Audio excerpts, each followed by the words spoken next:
Assalamualaikum warahmatullahi wabarakatuh. Bismillahirrahmanirrahim. Alhamdulillahi rabbil alamin.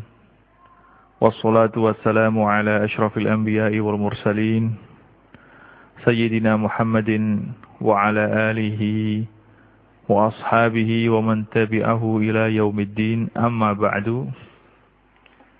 Para pendengar yang saya muliakan, alhamdulillah, pada malam hari ini kita bisa bersua kembali dalam kajian rutin kita, dalam kajian fikih, kajian kitab takrib. Alhamdulillah, dalam kajian kita pada hari Selasa yang lalu telah kita bahas mengenai rukunnya tayamum. Dalam kesempatan kita kali ini kita akan membahas mengenai sahibul jabirah, atau dalam bahasa Indonesianya orang yang mempunyai luka dan tidak bisa memakai air. Bagaimana dia harus melakukan, apa yang harus dia lakukan ketika dia ingin wudu atau ingin mandi. Bismillahirrahmanirrahim. Qala al-musannifu al-imam al-allamah al-qadhi Ahmad bin Husain al-Asfihani asy-Syafi'i rahimallahu ta'ala wa nafa'ana bi ulumihi fid dharain amin. Wa sahibul jabairi yamsahu 'alayha wa yatayammamu wa yusalli wala i'adata 'alaihi in wada'aha ala tuhrin, yang artinya dan orang yang mempunyai jabirah, yang mempunyai perban atau mempunyai jib, yamsahu 'alaiha, maka orang tersebut diwajibkan untuk mengusap jabirah atau perban yang dia miliki ketika wudu. Wa yatayammam, dan juga wajib untuk bertayamum. Wa yusalli, kemudian mengerjakan salat.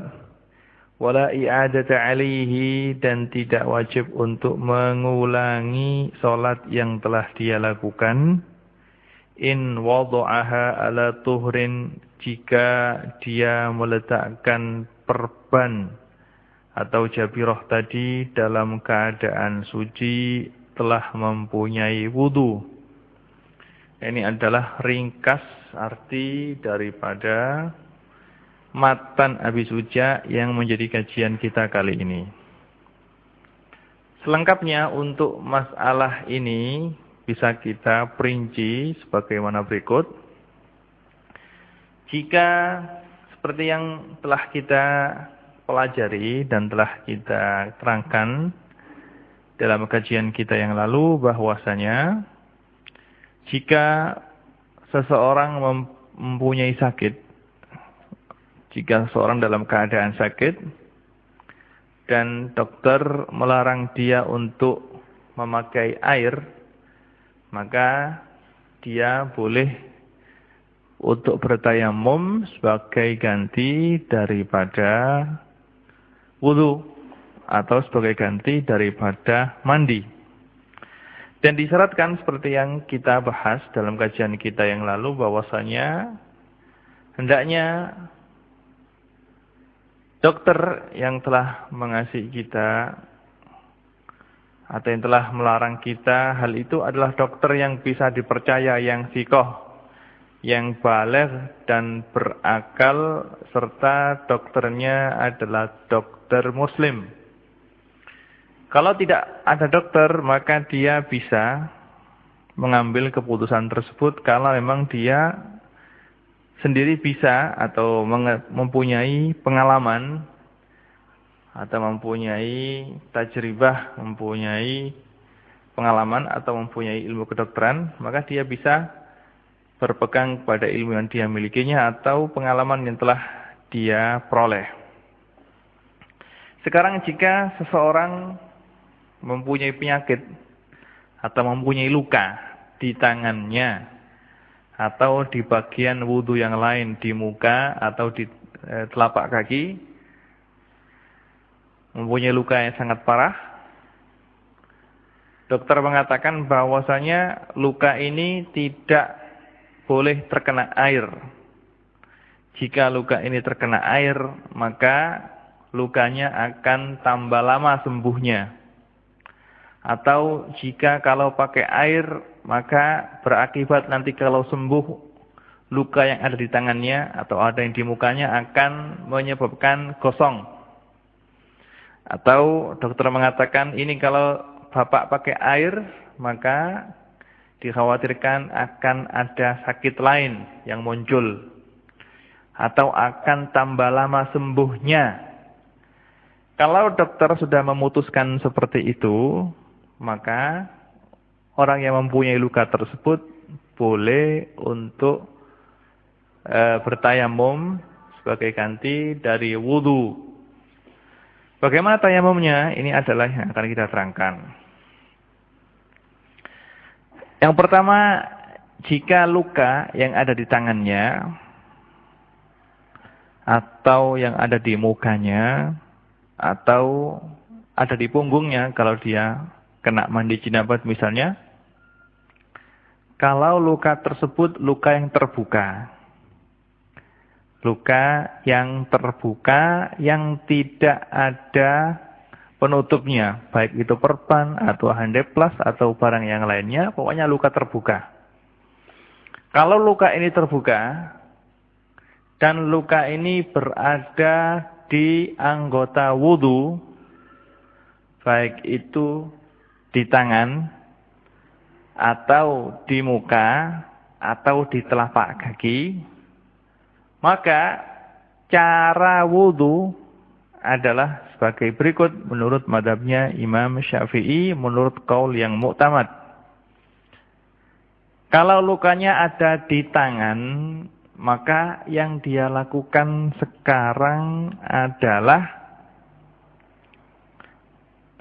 membasuh muka, wudu, membasuh muka, niat, kemudian membasuh tangan dia yang tidak sakit. Dalam membasuh tangan yang tidak sakit ini harus rata. Agar supaya rata dan bagian atau bagian sebelah kanan kirinya luka yang ada itu harus kena air juga. Maka dalam hal ini agar air tidak masuk ke dalam lukanya, maka dia bisa mengambil misalnya handuk atau kain, dia basahi dengan air, kemudian air tersebut diteteskan ke bagian yang dekat dengan lukanya. Kalau tangannya sudah dibasuh dengan air semuanya, baru sekarang dia tayamum. Tayamum ini adalah sebagai ganti daripada luka tersebut, karena luka tadi tidak kena air. Maka kalau sudah membasuh bagian yang tidak sakit dari tangannya, maka dia sekarang ambil anduk yang bersih, yang kering, dia usap mukanya, dia bersihkan air yang ada habis wudu, kemudian terus dia bertayamum. Nah, ketika tayamum ini, luka yang terbuka tadi itu harus dilewati dengan debu juga, harus diusap dengan debu. Kalau memang tidak berbahaya, maka harus wajib juga harus diusap dengan debu sebagai ganti daripada air. Kalau sudah tayamum, kemudian dia meneruskan wudunya. Tadi dia sudah membasuh mukanya, terus sudah membasuh tangannya yang terluka tadi dan sudah sudah mengusap lukanya. Kemudian dia yang sekarang yang dia lakukan adalah meneruskan wudunya. Berarti dia harus mengusap kepala. Setelah mengusap kepala, mengusap kedua telinga, kemudian membasuh kedua telapak kaki. Ini adalah cara wudu jika tangannya ada luka, lukanya terbuka, dan dokter mengatakan bahwasanya luka ini tidak boleh kena air. Jadi kapan dia harus tayamum? Dia harus tayamum jika dia telah membasuh anggota sebelumnya.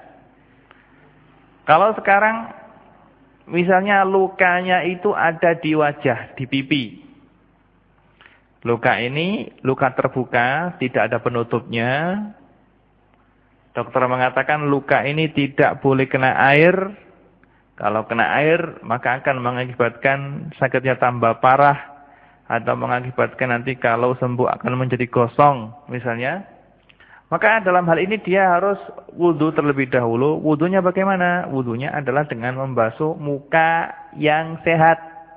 Caranya agar air tidak kena luka tadi, dia harus mengambil handuk, dibasahi dengan air, terus bagian muka yang tidak sakit itu diusap dengan air yang ada di handuk itu. Kemudian setelah itu baru dia tayamum sebagai ganti daripada luka yang ada di wajah tadi. Dan ketika tayamum ini, luka tadi itu, yang terbuka tadi itu harus diusap juga ketika tayamum. Wajib untuk diusap. Setelah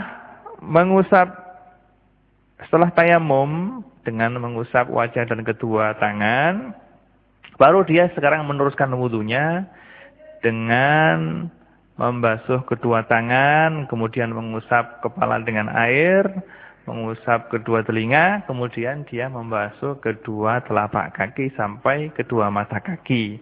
Ini kalau lukanya berada di muka. Kalau misalnya lukanya itu berada di dua tempat di anggota wudu, misalnya pipinya terluka, juga telapak kakinya terluka, maka dalam hal ini harus tayamum 2 kali. Caranya bagaimana? Caranya adalah dengan membasuh muka yang sehat, yang tidak ada lukanya tadi, kemudian dengan handuk juga yang dibasahi dengan air, kemudian dia bertayamum. Setelah bertayamum, baru dia mengusap tayamum dengan sempurna. Kemudian dia meneruskan wudunya dengan mengusap kepala dengan air, kemudian mengusap kedua telinga dengan air, kemudian dia membasuh kakinya yang tidak sakit, bagian kaki yang tidak sakit, yang tidak ada lukanya wajib dibasuh dengan air. Kemudian untuk luka yang ada di kaki, dia wajib untuk tayamum sebagai ganti daripada luka yang tidak kena air.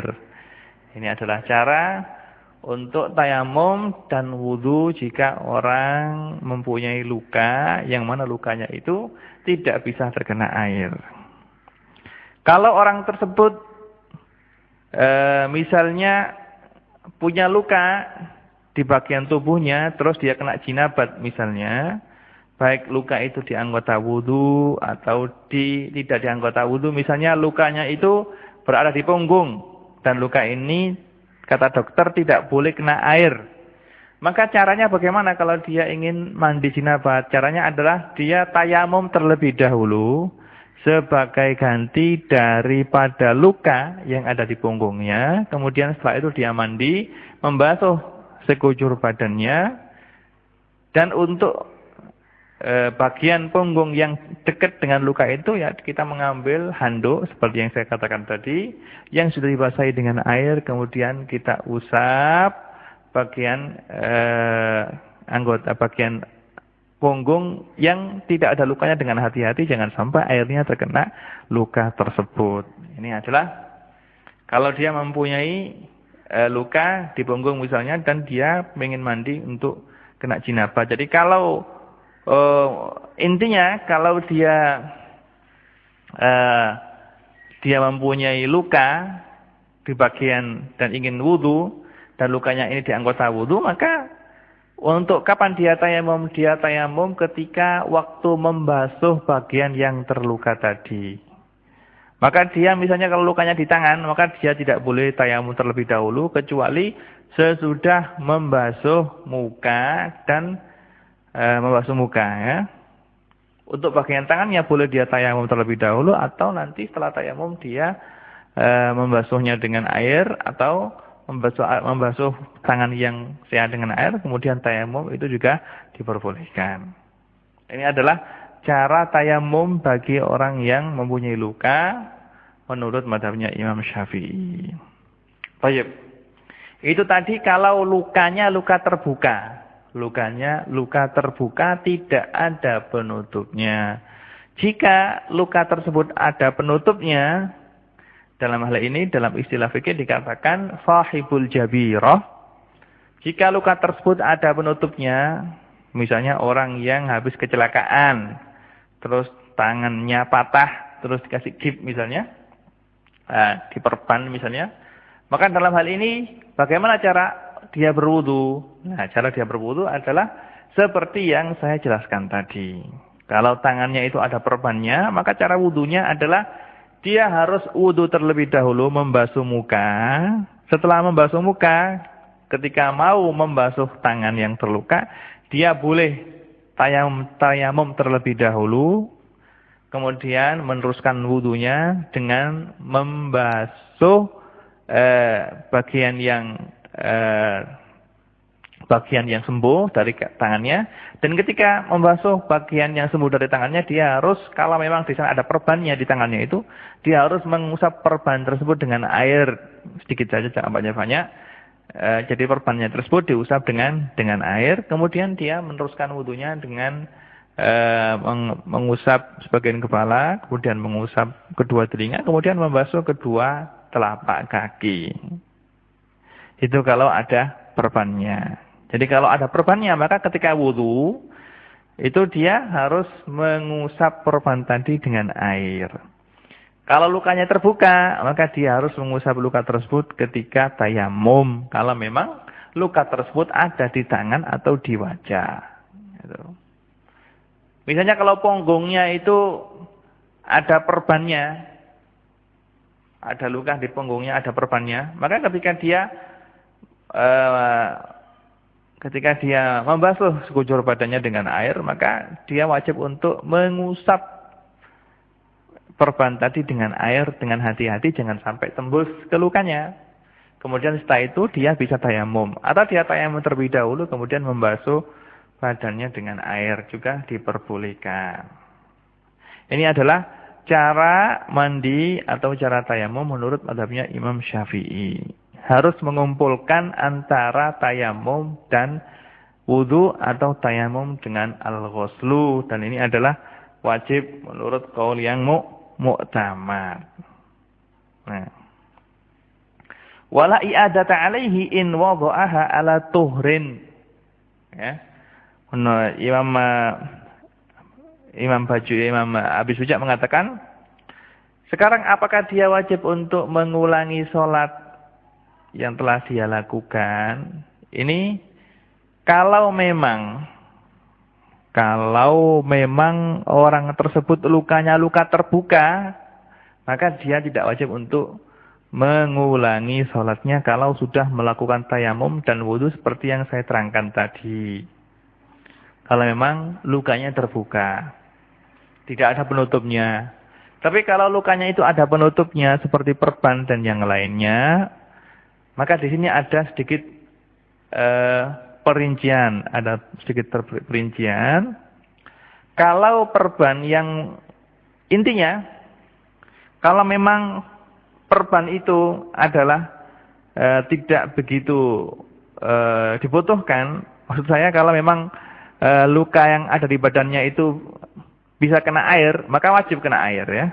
Ala kulli halin bagaimanapun juga, kalau dia punya luka dan dokter mengatakan luka ini kena air tidak apa-apa, maka dia wajib untuk mencopot perban yang ada di lukanya tersebut. Tapi kalau dokter mengatakan tidak boleh kena air, maka ya otomatis perban tersebut harus dibiarkan, tidak boleh diambil. Kalau diambil akan mengakibatkan berbahaya, misalnya kalau mengakibatkan sakit lebih parah, atau kalau mengakibatkan kematian misalnya, atau mengakibatkan parah sakitnya atau sembuhnya tambah lama, maka tidak boleh untuk diambil. Kalau misalnya perban tadi besar daripada perban tadi itu sebesar luka, kalau perban tadi sebesar luka, maka tidak wajib untuk mengqadha'i salat. Tidak wajib untuk mengqadha' salat. Kalau perban tadi itu lebih dari ukuran luka yang ada, dan perban tadi melebihi dari yang dibutuhkan,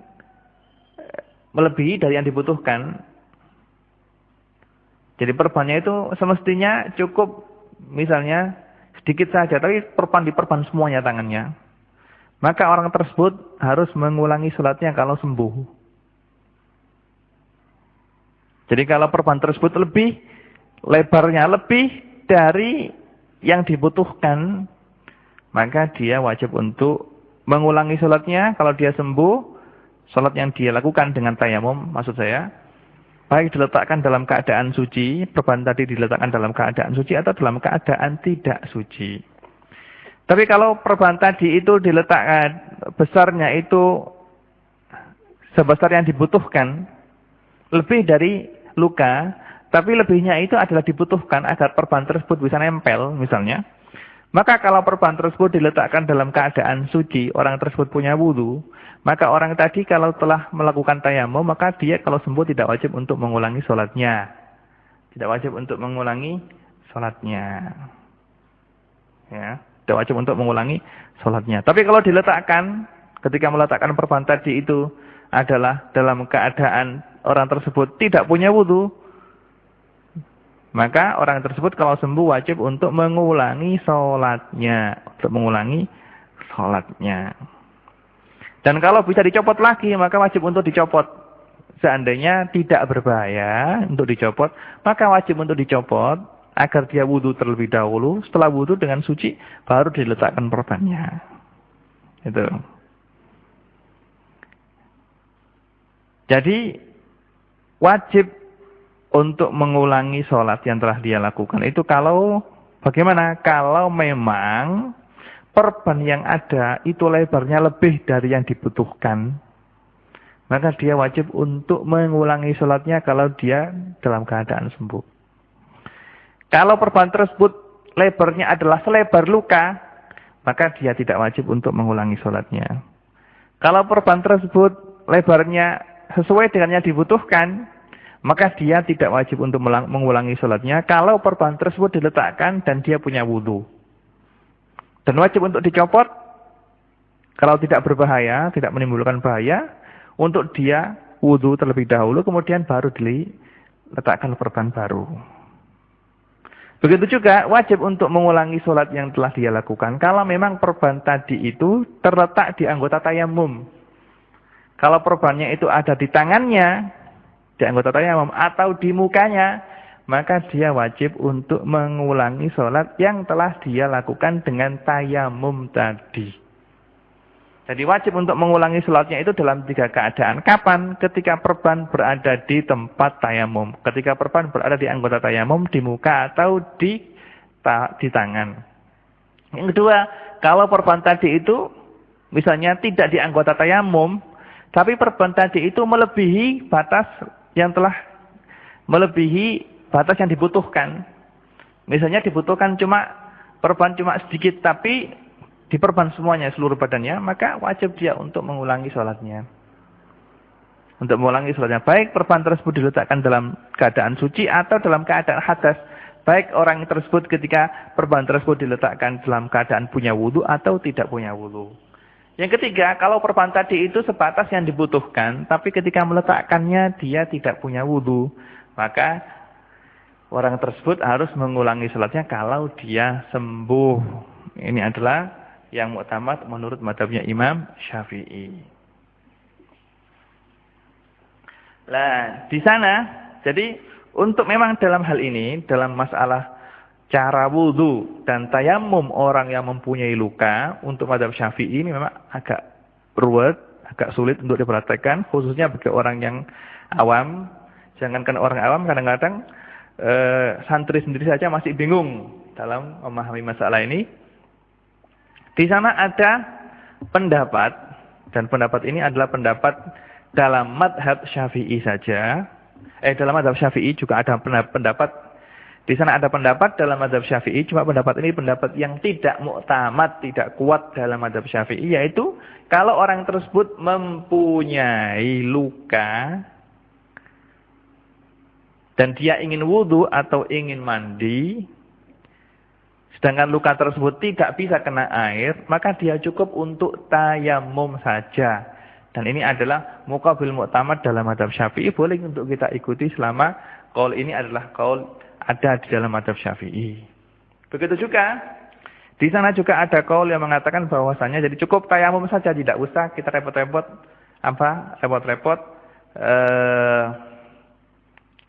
tidak usah kita repot-repot untuk wudu bersama dengan tayamum. Itu ada qaul di mazhab Syafi'i yang memperbolehkan tayamum saja. Juga di sana ada qaul di dalam mazhab Syafi'i juga yang mengatakan bahwasanya kalau meskipun perban itu berada di anggota tayamum, yaitu tangan dan wajah, maka tidak usah mengqadha salat. Dan ini juga pendapat muqabil mu'tamad dalam mazhab Syafi'i. Tapi pendapat ini adalah dikuatkan oleh Imam Nawawi, dan Imam Nawawi menukilnya dari jumhur juga. Kalau kita tengok mazhab lain, seperti mazhabnya Imam Abu Hanifah, dan mazhabnya Imam Malik, dan mazhabnya Imam Ahmad bin Hambal. Kalau mazhabnya Imam Abu Hanifah, mazhabnya ulama Hanafiyah, dan mazhabnya ulama Malikiyah, kalau orang tersebut mempunyai luka di tangannya, atau di wajahnya, atau di tempat yang lain, dan luka tersebut tidak boleh kena air, sedangkan dia ingin wudu atau ingin mandi, maka dia cukup untuk tayamum saja. Tidak usah mengumpulkan antara wudu dengan tayamum, atau antara mandi dengan tayamum. Ini adalah pendapatnya ulama Hanafiyah dan ulama Malikiyah. Karena mereka mengatakan, tohara itu kalau sudah suci, bersuci, itu tidak bisa dikumpulkan antara dua bersuci. Kalau sudah wudu ya wudu saja, kalau tayamum ya tayamum saja. Dan juga untuk mereka ini ulama Hanafiyah dan ulama Malikiyah, kalau sudah tayamum maka orang tersebut tidak wajib untuk mengulangi sholat. Tidak wajib untuk mengulangi sholat, baik perban tersebut diletakkan, ditempelkan di luka dalam keadaan dia berwudu atau tidak berwudu. Perban tersebut melebihi batas ukuran semestinya atau tidak, tetap tidak wajib untuk mengulangi sholat. Dan saya kira untuk madhab ini, pendapatnya ulama Malikiyah dan Hanafiyah, lebih mudah untuk dipraktekkan. Karena orang yang sakit sekarang, ya cukup dia tayamum saja, begitu saja. Dan nantinya sudah tidak usah untuk mengulangi sholat. Dan ini adalah yang lebih mudah untuk dipraktekkan oleh orang awam. Kalau dia punya luka di tangannya, dan luka tersebut sangat parah, tidak boleh kena air. Kalau diperban, digips misalnya, maka ya sudah tayamum langsung saja, tidak usah mengumpulkan antara tayamum dengan wudu. Dan nanti kalau sudah sembuh tidak wajib untuk mengulangi sholat selagi dia sholat dengan memakai tayamum. Ini adalah pendapatnya ulama Malikiyah dan ulama Hanafiyah yang saya kira lebih gampang untuk dipraktekkan daripada pendapat yang ada di mazhabnya Imam Syafi'i, yang mana orang yang mempunyai luka harus mengumpulkan antara, harus melakukan wudu juga harus melakukan tayamum. Kalau melakukan wudu, ingin wudu, maka harus ada tertib di sana antara membasuh anggota wudu dengan tayamum yang dia perlukan. Ya. Ini adalah masalah jabirah. Kemudian Imam Abi Suja mengatakan wa yatayammamu likulli fardhatin wa yusalli bi tayammumin wahidin ma syaa minan nawafil. Ini adalah keterangan yang telah kita terangkan dalam kajian kita yang lalu, bahwasanya kalau orang itu bertayamum dan niatnya tayamum tadi adalah agar dia diperbolehkan untuk mengerjakan sholat fardu, maka dia boleh melakukan sholat fardu satu dengan tayamum tersebut.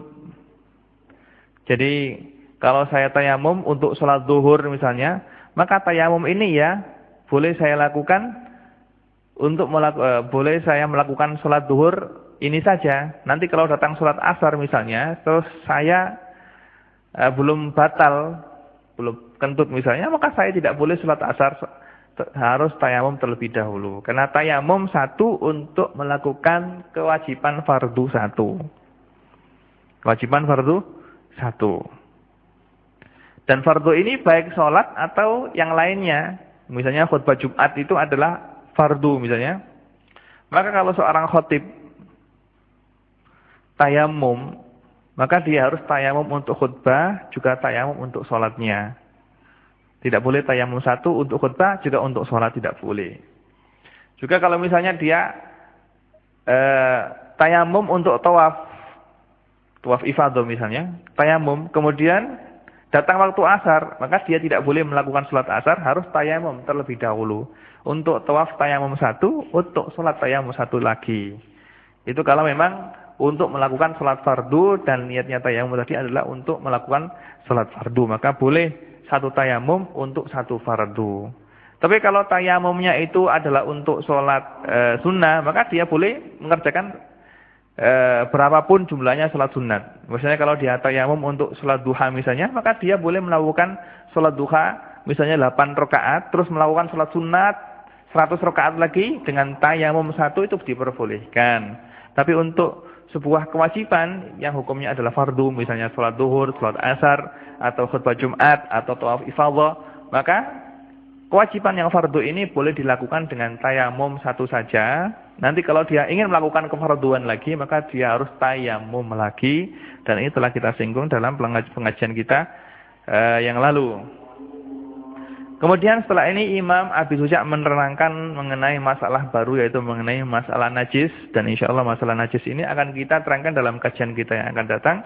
Mudah-mudahan apa yang telah kita kaji pada malam hari ini bisa kita fahami dan bisa kita praktekkan, dan mudah-mudahan dijadikan oleh Allah Subhanahu wa taala sebagai ilmu yang bermanfaat.